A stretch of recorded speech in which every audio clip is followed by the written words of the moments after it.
ओम श्री शक्ति नमः। ओम श्री शक्ति नमः। ओम श्री शक्ति नमः।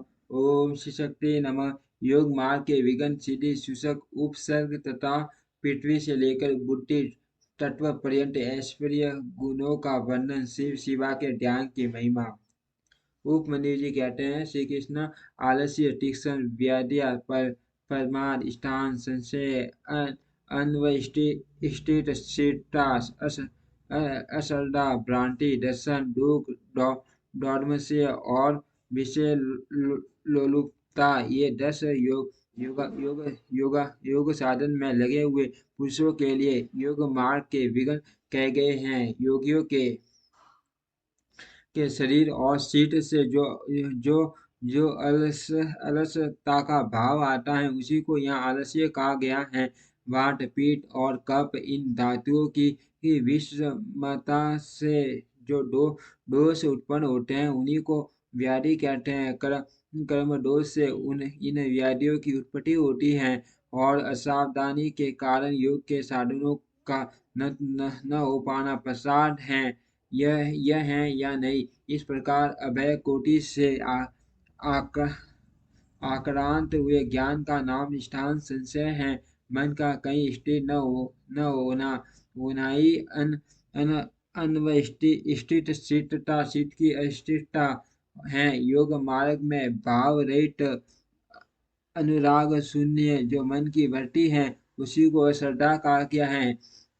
विपरीत भावना से युक्त बुद्धि को भ्रांति कहते हैं। दुख दुख कहते हैं। कष्ट को उसके तीन भेद हैं, आध्यात्मिक आदि भौतिक और आदि दैविक। मनुष्य के शीत का जो अज्ञान जनित दुख है उसे आध्यात्मिक दुख समझना चाहिए। पूर्वकृत कर्मों के परिणाम में शरीर में जो रोग आदि उत्पन्न होते हैं उन्हें आदि भौतिक दुख कहा गया है। विद्युत पात अस्त्र शस्त्र और विष आदि आदि से जो कष्ट प्राप्त होता है उसे आदि दैविक दुख कहते हैं। इच्छा पर आघात पहुंचने से मन में जो क्षोभ होता है उसी का नाम है डोरमनसय।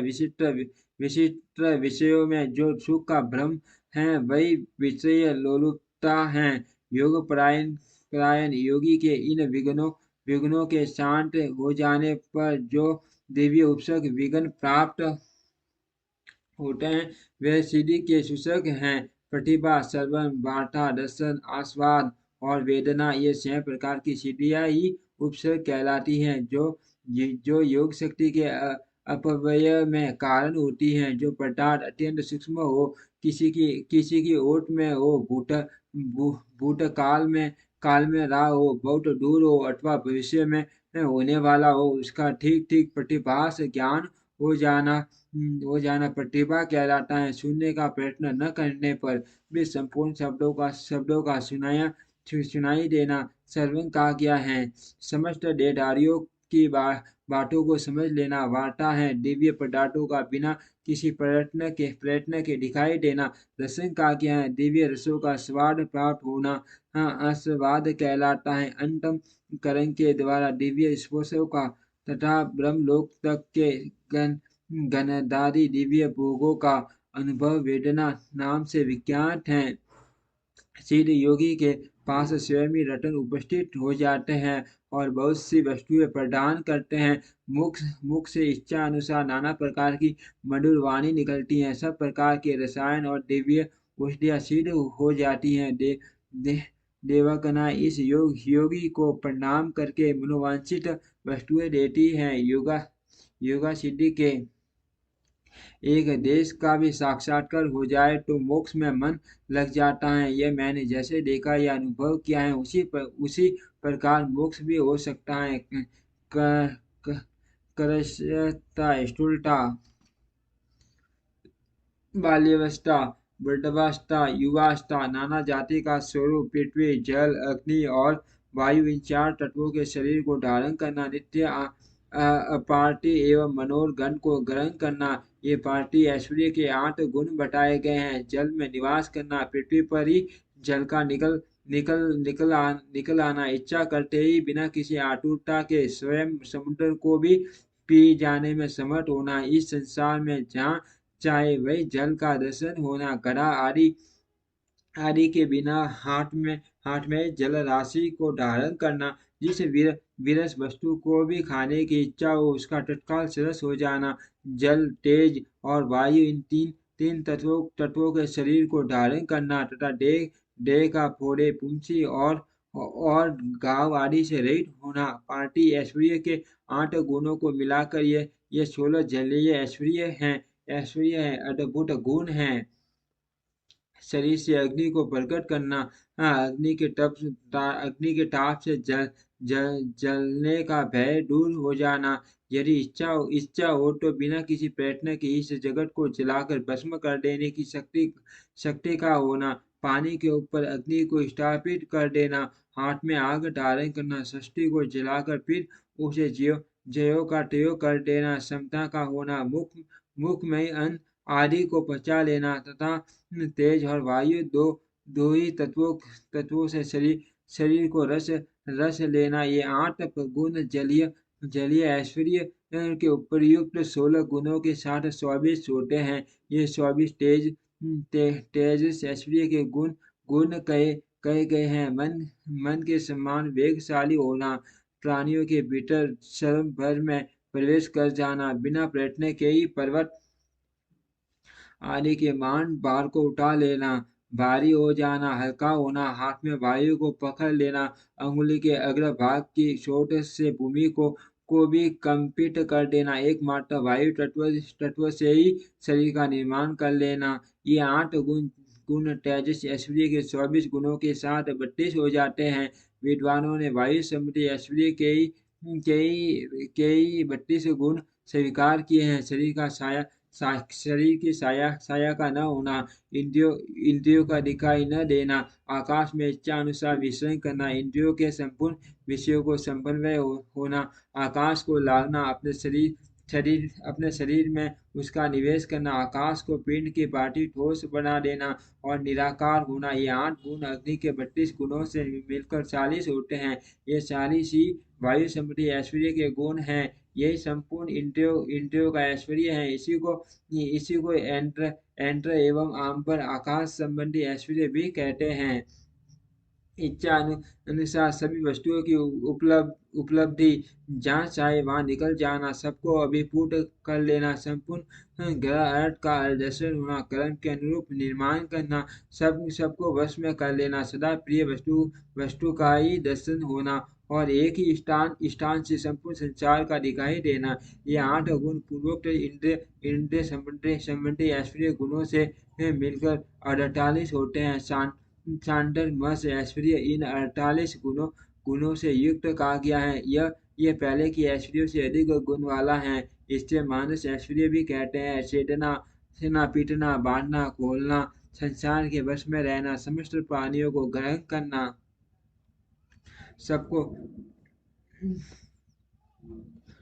सबको प्रसन्न रखना, पाना, मृत्यु को जीतना तथा काल पर विजय पाना, ये सब के सब अहंकार संबंधी ऐश्वर्य के अंतर्गत है। अहंकारी का ऐश्वर्य को कोई प्रजापत्य भी कहते हैं। सांडमस ऐश्वर्य के गुणों के साथ इसके 8 गुण मिलकर 56 होते हैं। मान अभिमानी के ऐश्वर्य के यही 56 गुण है। संकल्प मात्र से सृष्टि रचना करना,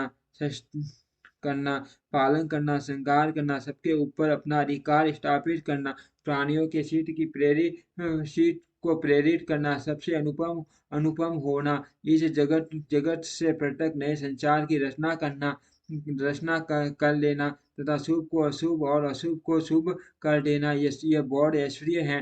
प्रजापति ऐश्वर्य के गुणों को मिलाकर इसके 64 गुण होते हैं। इस बुद्धि ऐश्वर्य कोई ही बड़ा ऐश्वर्य भी कहते हैं। इससे उत्कृष्ट गौण ऐश्वर्य जिसे प्राकृत भी कहते हैं, उसी का नाम वैष्णव ऐश्वर्य है। तीनों लोकों का पालन उसी के अंतर्गत है। उस संपूर्ण वैष्णव पद को न तो ब्रह्मा कह सकते हैं और न दूसरे ही उसका पूर्णतया वर्णन कर सकते हैं। उसी को पौरुष पद भी कहते हैं। गौण और पौरुष पद से उत्कृष्ट गणपति पद है। उसी को ईश्वर पद भी कहते हैं। उस पद का किंचित ज्ञान से विष्णु को है। दूसरे दूसरे लोग उसे नहीं जान सकते। ये सारी विज्ञान सिद्धियां औपसर्गिक हैं। इन्हें परम वैराग्य द्वारा प्रयत्नपूर्वक रोकना चाहिए। इन अशुद्ध प्रतिभाषी के गुणों में जिसका असीट आसक्त है, उसे संपूर्ण कामनाओं को पूर्ण करने वाला निर्भय परम ऐश्वर्य नहीं चीर उठा। इसीलिए देवता असुर और राजाओं के गुणों तथा भोगों को जो तन के समान त्याग त्याग देता है, उसे ही उत्कृष्ट योग सिद्धि प्राप्त होती है। अथवा यदि जगत पर अनुग्रह करने की इच्छा हो तो वह योग सिद्धि मुनि इच्छा अनुसार विचरे इस जीवन में गुणों और भोगों का उपभोग करके अंत में उसे मोक्ष की प्राप्ति होती है। अब मैं योग के प्रयोग का वर्णन करूंगा। एकाग्रचित होकर सुनो। शुभ काल हो, शुभ देश हो, भगवान शिव का क्षेत्र आदि हो, एकांत स्थान हो, जीव जंतु न रहते हो, कोलाहल न होता हो और किसी बाधक की संभावना न हो, ऐसे स्थान में लिपि पुटी सुंदर भूमि को गंध और धूप आदि से सुवासित करके वहां फूल बिखेर दे। चंडोवा आदि तान कर उसे विशिष्ट रीति से सजा दे तथा वहां क्रस पुष्प समिधा जल फल और मूल की सुविधा हो। फिर वहां योग का अभ्यास करे। अग्नि के निकट जल के समीप और सूखे के पत्तों के ढेर पर योगाभ्यास नहीं करना चाहिए। जहाँ डांस और मच्छर भरे हो, सांप और हिंसक जंतुओं की अधिकता हो, दुष्ट पशु निवास करते हो, भय की संभावना हो तथा जो दुष्टों से घिरा हुआ हो, ऐसे स्थान में भी योगाभ्यास नहीं करना चाहिए। शमशान में शैत्य वृक्ष के नीचे बाबी के निकट जिन घर में चौराहे पर नदी नद और समुद्र के तट पर गली या सड़क के बीच में उजड़े हुए उद्यानों में गोष्ठ आदि अनिष्टकारी और निंदित स्थान में भी योगाभ्यास न करे। जब शरीर में अजीर्ण का कष्ट हो, खट्टी डकार आती हो, विष्ठा और मूत्र से शरीर दूषित हो, सर्दी हो या अतिचार रोग का प्रकोप हो, अधिक भोजन कर लिया गया हो या अधिक परिश्रम के कारण थकावट हुई हो, जब मनुष्य अत्यंत चिंता से व्याकुल हो, अधिक भूख प्यास सता रही हो तथा जब वह अपने गुरुजनों के कार्य आदि में लगा हुआ हो, उस अवस्था में भी उसे योग का अभ्यास नहीं करना चाहिए। जिसके आहार विहार उचित एवं परिमित हो, जो कर्मों में यथा योग्य समुचित श्रेष्ठता करता हो तथा जो उचित समय से सोता और जागता हो एवं सर्वथा आयास रहित हो, उसी को योगाभ्यास तत्पर होना चाहिए। आसान मुलायम सुंदर विस्तर सब ओर से बराबर और पवित्र होना चाहिए। पंजासन और स्वस्तिकासन आदि जो यौगिक आसन है, उन पर भी अभ्यास करना चाहिए। अपने आचार्य पर्यंत गुरुओं की परंपरा को कर्म से प्रणाम करके अपनी गर्दन मस्तक और छाती को सीधी रखे ओठ और नेत्र अधिक सटे हुए न हो, सिर कुछ ऊंचा हो, दांतों से दांतों का स्पर्श न करे, दांतों के अग्र भाग में स्थित हुई जीवा को अविचल भाव से रखते हुए एड़ियों से दोनों अंडकोशी और प्रजन नेन्द्रिय की रक्षा पूर्वक दोनों जांघे के ऊपर बिना किसी प्रयत्न के अपने दोनों भुजाओं को रखे। फिर दाहिनी हाथ के पुष्ट भागों को बाएं हाथ की हथेली पर रखकर धीरे से पीठ को ऊंची करे और छाती को आगे की ओर से सुस्थिर रखते हुए नासिका के अग्र भाग पर दृष्टि जमाए, अन्य दिशाओं की ओर दृष्टिपात न करे। प्राण का संचार रोक कर पाषाण के समान निश्चल हो जाए। अपने शरीर के भीतर मानस मंदिर में हृदय कमल के आसन पर पार्वती सहित भगवान शिव का चिंतन करके ज्ञान यज्ञ के द्वारा उनका पूजन करे। मूलाधार चक्र में नासिका के अग्र भाग में नाभि में कंठ में तालु के दोनों छिद्रों में भौवे के मध्य भाग में द्वार देश में ललाट में या मस्तक में शिव का चिंतन करे। शिवा और शिव के लिए यथोचित रीति से उत्तम आसन की कल्पना करके वहाँ सावरण या निवारण शिव का स्मरण करे। द्विदल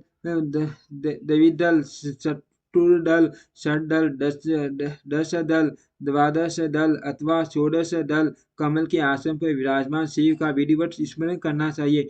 दोनों भवों के मध्य भाग में द्विदल कमल हैं जो विद्युत के समान प्रकाशमान है। भूमध्य में स्थित जो कमल है उसके कर्म से दक्षिण और उत्तर भाग में दो पट्टे हैं जो विद्युत के समान दीप्तिमान है। उनमें दो अंतिम वन हैं और अक्षर अंकित हैं। षोडश दल कमल के पट्टे 16 स्वरूप हैं जिनमें अ से लेकर अ तक के अक्षर क्रमश अंकित हैं। ये जो कमल है उसकी नाल के मूल भाग से 12 दल इस पर प्रस्फुटित हुए हैं जिनमें क से लेकर थ तक के 12 अक्षर क्रमश अंकित हैं। सूर्य के समान प्रकाशमान इस कमल के उन 12 दलों का अपने हृदय के भीतर ध्यान करना चाहिए।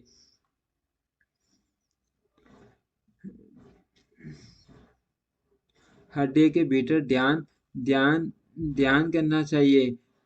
तत्पश्चात दुर्गट के समान उज्ज्वल कमल के 10 दलों का चिंतन करें। उनमें कर्मश द से लेकर फ तक के अक्षर अंकित हैं। इसके बाद नीचे की ओर दल वाले कमल के 6 दल हैं जिनमें ब से लेकर ल तक के अक्षर अंकित हैं। इस कमल की कांटें घूम रहित अंगार के समान है। मूलाधार में स्थित जो कमल है उसकी कांति सूर्य के समान है। उसमें कर्मश व से लेकर स तक के 4 अक्षर 4 दलों के रूप में स्थित है। इन कमलों में से जिसमें ही अपना मन रमे उसी में महादेव और महादेवी का अपनी धीर बुद्धि से चिंतन करे। उनका स्वरूप अंगूठे के बराबर निर्मल और सब ओर से दीप्तिमान है अथवा वह सूर्य दीप शिखा के समान आकार वाला है और अपनी शक्ति से पूर्ण मंडित है अथवा संतलेखा या तारका के समान रूप वाला है अथवा वह दीवार के सीख और कमल नाल से निकलने वाले सूट के समान है। कंडप के गोलक या ओस के कण से भी उसकी उपमा दी जा सकती है। वह रूप पृथ्वी आदि तत्वों पर विजय प्राप्त करने वाला है। ध्यान करने वाला पुरुष जिस तत्व पर विजय पाने की इच्छा रखता हो उसी तत्व की अधिपति स्थूल मूर्ति का चिंतन करे। ब्रह्मा से लेकर सदाशिव पर्यंत सब तथा भव आदि 8 मूर्तियां शिव शास्त्र में शिव की स्थूल मूर्तियां निश्चित की गई हैं। मुनिवरों ने उन्हें गौर शांत और मिश्र 3 प्रकार की बताया है। फल की आशा न रखने वाले ध्यान कुशल पुरुष को इनका चिंतन करना चाहिए। यदि गौर मूर्तियों का चिंतन किया जाए तो वे शीघ्र ही पाप और रोग का नाश करती है। मिश्र मूर्तियों में शिव का चिंतन करने पर शिव काल में सिद्धि प्राप्त होती है और सौम्य मूर्ति में शिव का ध्यान किया जाए तो सिद्धि प्राप्त होने में न तो अधिक शीघ्रता होती है और न अधिक विलंब भी। सौम्य मूर्ति में ध्यान करने से विशेष मुक्ति शांति एवं शुद्ध बुद्धि प्राप्त होती है। कर्म सभी सिद्धियां प्राप्त होती हैं, इसमें संशय नहीं है। ओम श्री शक्ति नमः। ओम श्री शक्ति नमः। ओम श्री शक्ति नमः। ओम श्री शक्ति नमः।